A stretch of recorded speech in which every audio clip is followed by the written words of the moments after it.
বিশ্বব্যাপী আধুনিক গণপরিবহন হিসেবে মেট্রো রেলের জনপ্রিয়তা ও অপরিহার্যতা অনস্বীকার্য। বাংলাদেশও প্রবেশ করেছে সেই আধুনিকায়নের যুগে।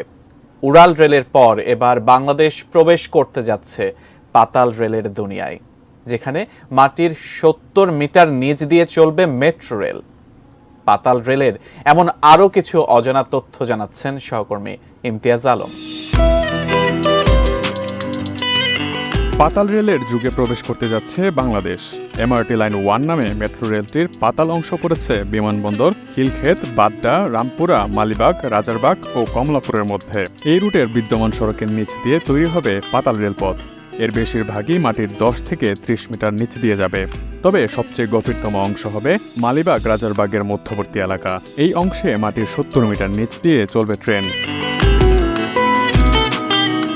স্বাভাবিকভাবে পাতাল মেট্রো রেল মাটির 10 মিটার নিচ দিয়ে যাবে, কিন্তু ঢাকার রাস্তাগুলো সব জায়গায় একরকম নয়। কোনো কোনো স্থানে রাস্তার প্রশস্ততা বেশি, আবার কোথাও কম।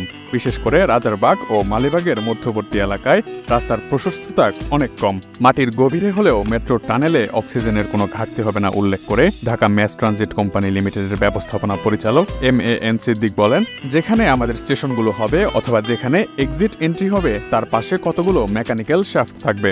এগুলো পাতাল মেট্রো স্টেশনে অক্সিজেন সরবরাহে কাজ করবে। মেট্রো টানেলের ভেতরে স্বাভাবিকভাবে পানি যাওয়ারও কোনো সুযোগ নেই বলেও জানান MAN সিদ্দিক। সেটার জন্য স্বয়ংক্রিয়ভাবে যাতে পানি নিষ্কাশন করা যায় সে ব্যবস্থা রাখা হয়েছে। ফলে টানেলের ভেতরে একটি নির্দিষ্ট লেভেল পর্যন্ত পানি জমলেই স্বয়ংক্রিয়ভাবেই নিষ্কাশনের কাজ শুরু হয়ে যাবে।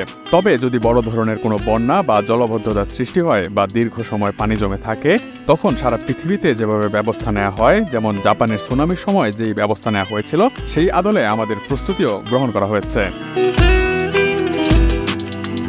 DMTCL এর ব্যবস্থাপনা পরিচালক জানান, পাতাল মেট্রোর জন্য টিউবগুলো তৈরি করা হবে টানেল বোরিং মেশিন বা TBM দিয়ে।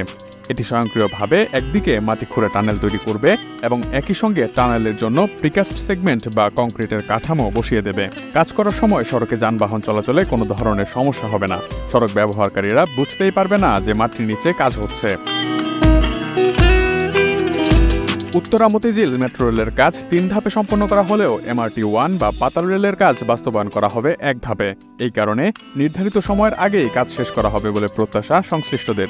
31.3 কিলোমিটার দৈর্ঘ্যের মেট্রো রেলটি বাস্তবায়নে খরচ ধরা হয়েছে 52,561 কোটি টাকা। এর সিংহভাগই অর্থাৎ 39,450 কোটি টাকা ঋণ হিসেবে দিচ্ছে জাপান আন্তর্জাতিক সহযোগিতা সংস্থা জাইকা। দেশের যোগাযোগ অবকাঠামো খাতে টাকার অঙ্কে এটিই হতে যাচ্ছে সবচেয়ে বড় প্রকল্প। Imtiaz Alam, desk report, ATN news.